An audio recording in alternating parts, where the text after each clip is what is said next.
Əli Ağayev təqdim edir. Dostlar salam, hər vaxtınız xeyir olsun. Bu yaxınlarda çox maraqlı bir xəbər paylaşımı olunmuşdu. Bu xəbərdə nədən ibarət edir? Çin Avtomobil Bazarda Nəzarət Agentliyi Çində istehsal olunan və eyni zamanda Çin şirkətlərinə aid olan ən təhlükəsiz və eyni zamanda da ən az şikayət olunan brendlərin adlarını açıqladı. Bu brendlər alıcılar tərəfindən çox bəyənilir və eyni zamanda yüksək təhlükəsizlik sistemləri ilə təchiz olunur və ən az şikayət olunan brendlərdir. Birinci yerdə hamınızın çox yaxşı tanıdığı və eyni zamanda qısa zaman kəsiyində izləyicilərin və eyni zamanda alıcıların böyük rəğbətini qazanmış Voyaq brendidir. Voyaq brendi bilirsiniz ki 2020-ci ilin sentyabrında ictimaiyyətə təqdim olundu. Oktyabr ayında isə artıq brend kütləvi şəkildə satışa çıxarıldı. Biz isə hal-hazırda Aşıq Molla Gümrük küçəsində yerləşən Voyaq avtomobil salonundayıq. Hal-hazırda mənim yanımda Free modeli dayanıb, onun arxasında Drian modeli və eyni zamanda Passion modelləri də hal-hazırda avtomobil salonunda satışı təşkil olunur. Eyni zamanda Voyaq avtomobillərinin yolsuzluq avtomobilləri də var ki və eyni zamanda çox tanınan bir brenddir.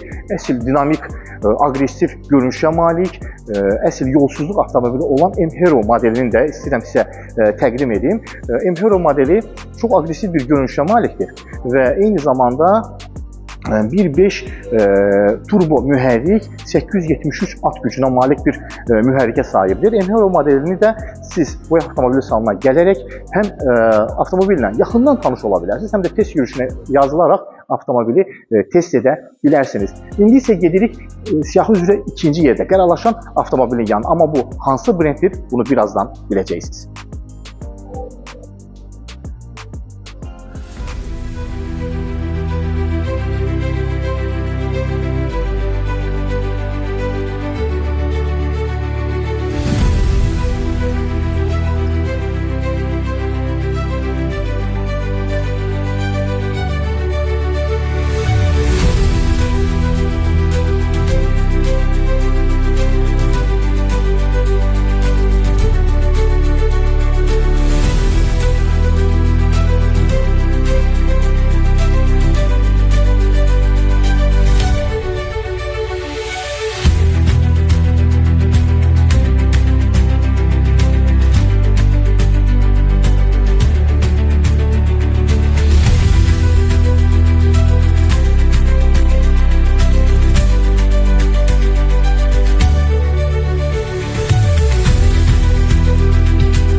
Dostlar, siyahı üzrə ən az şikayət olunan və etibar olunan modellər siyahısında ikinci yerdə Dongfeng modeli brendi qərarlaşıb. Dongfeng brendi haqqında biz radio proyektimizdə və çəkilişlərimizdə kifayət qədər məlumat vermişik. Bu modellər haqqında həm çəkilişlər etmişik, həm avtomobillərin təqdimat mərasimlərindən paylaşımlar etmişik sizə. Odur ki, Dongfeng modelləri öz təhlükəsizliyi ilə ikinci yerdə, 156 xalla ikinci yerdə qərarlaşıblar. Dongfeng brendi Honda konseri ilə sıx əməkdaşlıq edir. Bu modellərdə siz sürətlər qutusu, mühərrik və eyni zamanda hibrid sistemi tamamilə Honda'ya aid olduğundan Honda təhlükəsizliyi və Honda zəmanəti də öz sözünü bildirmiş olur. Amma buna baxmayaraq Dongfeng brendi artıq uzun illərdir avtomobil istehsal edir. Nəinki özü üçün, eyni zamanda Seat, Ford, General Motors kimi şirkətlərlə sıx əməkdaşlıq edərək onlar üçün avtomobillər də istehsal edir. Yeri gəlmişkən Nəcəfqulu Rəfiyev 29 ünvanında yerləşən Dongfeng salonunda hər birinizi gözləyirik və qısa bir məlumat vermək istəyirəm sizə. Dongfeng modelləri hal-hazırda endirimdədirlər. Shine Max və Shine Max GC modellərini 33.900 manata, Dongfeng Puge modelini 39.900 manata, Mage modelini 36.900 və Mage AV modelini 35.900 manata tam olaraq əldə edə bilərsiniz. Odur ki, əgər siz də əsl Çin keyfiyyəti və Yapon keyfiyyətini özündə birləşdirən bir avtomobil əldə etmək istəyirsinizsə, buyurun, gəlin Nəcəfqulu Rəfiyev 29 ünvanına, Dongfeng salonuna, avtomobili seçin, bəyənin, test yürüyüş edin və ürəyiniz istədiyin modelləri ən sərfəli şərtlərlə əldə edin. İndi isə gedirik 3-cü yerdə qərarlaşan avtomobilə.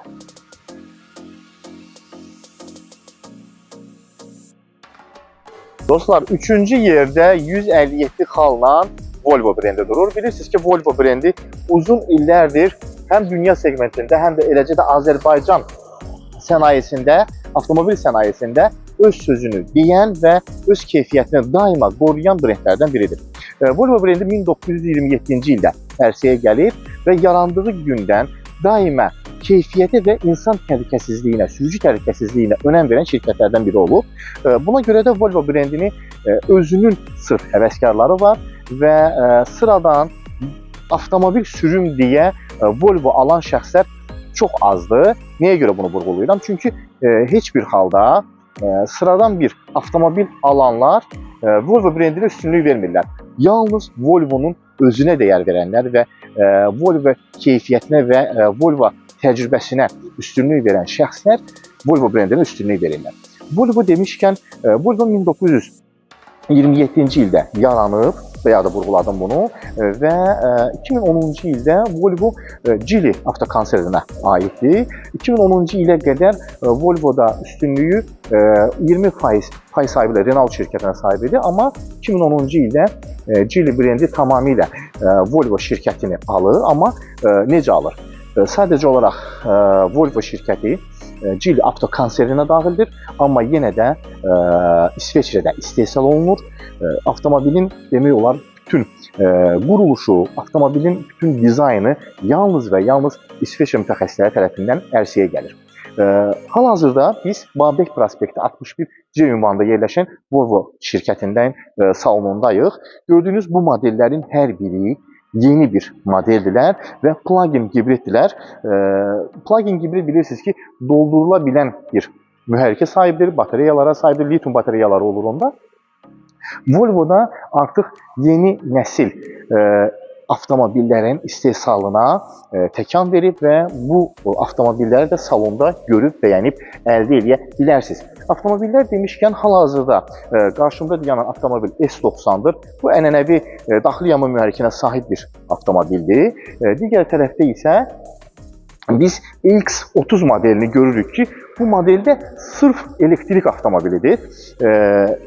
Tamamilə daxili yanma mühərriksiz və lityum batareyalarına sahib olan bir modeldir. Digər model isə ənənəvi hamının görüb, bəyəndiyi XC90 modelidir ki, bu modeldə uzun illərdir avtomobil sektorunda və SUV tipli avtomobillər arasında öz sözünü deyir, bəyənilir və onun da sırf özünün həvəskarları var. İndi isə gedib 4-cü yerdə olan digər modelin yanına.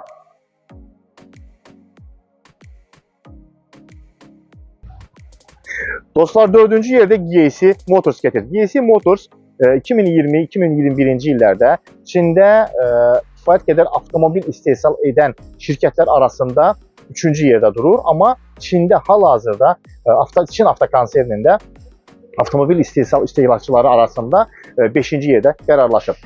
Nəyə görə GAC Motors hal-hazırda 4-cü yerdə gedir?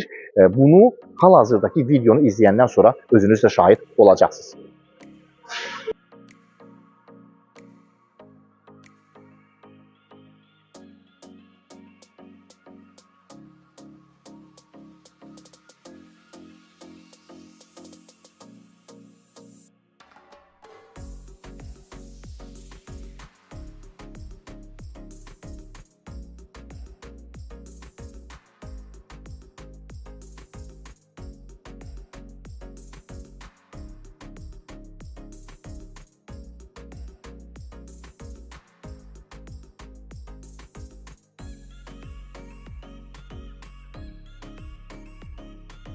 Yəqin ki, videoya baxdınız. Bəli, mən də videoya baxanda özüm də ilk öncə şok keçirmişdim. Çünki 27.000 kiloqram 27 ton ağırlığında olan bir yük avtomobilinin qarşınızda gördüyünüz GS8 modelinin üzərinə aşması, bu avtomobilin karkas hissələrinin, yan qoruyucu hissələrinin əzilməməsi və daxildə olan sərnişinlərin tam qorunması, gəlin qəbul edək ki, çox təqdirə layiq bir addımdır və eyni zamanda təhlükəsizliyin maksimum dərəcədə olduğunu bir daha sübut edir. Yeri gəlmişkən GS8 modeli hal-hazırda 74.900 manata salonda satılsa da, hal-hazırda bu günlərdə siz salona yaxınlaşsanız, Baybay prospekti 61C ünvanında yerləşən GS Motors salonuna yaxınlaşırsınız və 5.000 manat endirimlə bu avtomobili əldə edə bilirsiniz. Yeri gəlmişkən, bundan başqa GS3 modelləri də var ki, bu avtomobillər də hal-hazırda 4.000 manat endirimlə əldə etmək olar.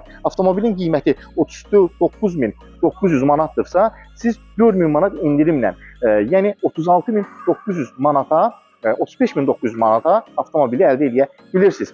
Digər modelimiz isə MQ EV, yəni həm daxili yanma mühərrikli və həm də hibrid mühərrikinə sahib olan bir brenddir. Avtomobilin bayaqları mən kapot hissəsini, yəni ön hissəsini də qaldıranda avtomobilin necə böyük bir çəkiyə malik olduğunu özüm də gördüm. Yeri gəlmişkən onu da vurğulamaq istəyirəm ki, GS modeli Toyota və Honda brendləri ilə əməkdaşlıq edir. Eyni zamanda hal-hazırda ümumiyyətlə GS avtomobillərinin üzərində yerləşən hər bir mühərrik və hibrid sistemi Toyota keyfiyyəti öz sözünü deyir. Odur ki, mənim fikrimcə, etibarlı və təhlükəsiz bir avtomobil istəyirsinizsə, bəli, düşünmədən GS Motorsa yaxınlaşıb bu avtomobilləri əldə edə bilərsiniz. İndi isə gedirik 5-ci yerdə yerləşən brendin yanına. Dostlar, və gəldik sonuncu məkana. Yəqin ki, hal-hazırda dayandığım məkandan hər biriniz də bildiniz ki, mən Havalı Azərbaycanın Babək prospektində yerləşən avtosalonun qarşısındayam. Nəyə görə buradayıq? Çünki məhz həmən siyahının 5-ci yerində, ilk 5-liyində Great Wall Motors öz Way modeli ilə qərarlaşıb. Həmən model Great Wall Motors'un premium segmentinə aid bir plug-in hibriddir, füsunkar görünüşə və ecazkar avtosalon interyerinə malikdir. Bir qədər model haqqında sizə məlumat vermək istəyirəm ki, modeli daha yaxından tanıyasınız və təbii ki, bu yaxınlarda Way modelinin təqdimatı başlayacaq. Həmən təqdimat mərasimindən də biz sizə həm paylaşımlar, həm çəkilişlər edəcəyik ki, modeli daha yaxından tanıyasınız. Amma buna baxmayaraq, model haqqında tam ətraflı məlumatı əldə etmək istəyirsinizsə, həm bizim videonu sona qədər izləyin və eyni zamanda da Babək prospektində yerləşən Great Wall Motors'un avtosalonuna yaxınlaşaraq modellə ətraflı tanış ola bilərsiniz. İndi isə model haqqında ətraflı məlumatı izləyin. Ən müasir performansı indi daha kompakt formada əldə etmək istəyirsinizsə, Great Wall Motors'un V103 plug-in hibrid modelini düşünmədən əldə edə bilərsiniz. Nəyə görə? Çünki inamlı duruşu və dizaynı ilə ilk baxışda güclü təsərrüfat yaradır. Premium görünüşlü bu SUV şəhərə gəldiyi ilk andan bütün nəzərləri özünə cəlb edə bilir. Kəskin görünüş xətləri, futuristik ön dizaynı bu avtomobili ön sinifində daha da bənzərsiz edir.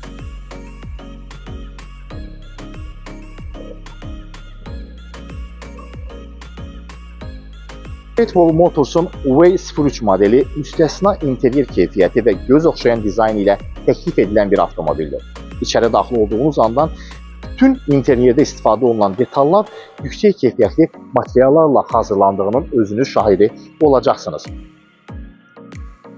Dəri oturacaqlar, mikrofiber dəri çox funksiyalı sükan, sürücü oturacağının 8 istiqamətli elektrikli tənzimlənməsi, ön yan oturacağın 6 istiqamətli elektrik tənzimlənməsi, start-stop, açarsız daxil olma, 12 volt elektrik çıxışı, 2 ədəd USB çıxışı, 64 rəng infrared işıqlar və ön paneldə olan böyük monitor sizə avtomobili tam rahat və zövqlü şəkildə idarə etməyə köməklik göstərəcək.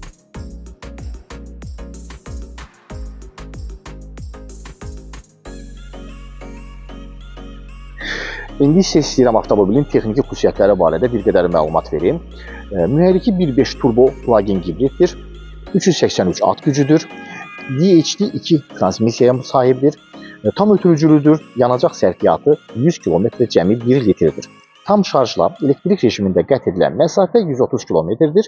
0-100 km sürətlənməni isə avtomobil cəmi 6 saniyəyə əldə edə bilir. Avtomobilin batareyadan yüklənməsi DC ilə 80% cəmi 26 dəqiqəyə, amma 220 wattla isə 5 saatda avtomobilin batareyaları tam şəkildə dolur. Müstəqil askı və ox arxa çox linkli müstəqil askı sisteminə malikdir. Sürüş rejimi isə ekonom, standart, idman və qar rejimində, 4VD qar rejimində malikdir. Avtomobilin ölçüləri 4685-i 1790 və 1730 mm sahibdir. Təkər bazası 2745 mm, yanacaq tutumu 55 litrdir. Təkər ölçüsü 235-55 R19-dur. Klirенsi isə 170 mm sahibdir. Avtomobilin təhlükəsizlik sistemləri barədə də bir qədər məlumat vermək istəyirəm. Gördüyümüz avtomobildə hal-hazırda magistral köməkçisi, adaptiv cruise kontrol, irəli toqquşma xəbərdarlığı, arxa toqquşma xəbərdarlığı, zolağın mərkəzdə saxlanılması, zolaqda saxlama köməkçisi, zolaqdan çıxış xəbərdarlığı, zolaq dəyişmə köməkçisi, təcili zolaq saxlanılması, kör nöqtənin monitoringi, avtohold, təcili əyləc, piyada, avtomobil, velosiped daxil olmaqla, trafik işarələrinin tanınması, inteqrasiya edilmiş adaptiv cruise kontrol, ağıllı cruise köməkçisi, 6 təhlükəsizlik yastığı, elektron sabitlik proqramı, təkər təzyiqinə nəzarət sistemi, 360 dərəcə görüntü kamerası və arxa park sensorları mövcuddur. Belə dostlar, çalışdıq ki, Way modeli barədə də sizə hər birinizə ətraflı məlumat verək. Amma təbii ki, avtomobil tam yaxından tanımaq və əldə etmək istəyirsinizsə, Haval Azərbaycanın Babək prospektində yerləşən salonuna gəlib avtomobillə yaxından tanış ola bilərsiniz. Çalışdıq ki, xəbərlərdə adı keçən və ilk beşliyə daxil olan hər bir model haqqında sizə məlumat verim. Modellər haqqında və yerləşdiyi salonların məkanları haqqında sizi tanıdaq, məlumatlandıraq. Odur ki, qərarı verin. Son dönəmlər Çin avtomobillərinə etibarlılıq nə dərəcədə azalıb və yaxud da ki, tam yönümdə siz avtomobillərə etibar edirsinizsə, buyurub hər bu ilk beşliyə daxil olan avtomobillərin salonlarına gəlib avtomobilləri özünüz test edə bilərsiniz. Mən isə sizinlə sağollaşıram. Növbəti çəkilişlərdə görüşənədək. Özünüzdən müğayət olun, çalışın, yol hərəkəti qaydalarını pozmayın ki, gəlmələnməyəsiniz.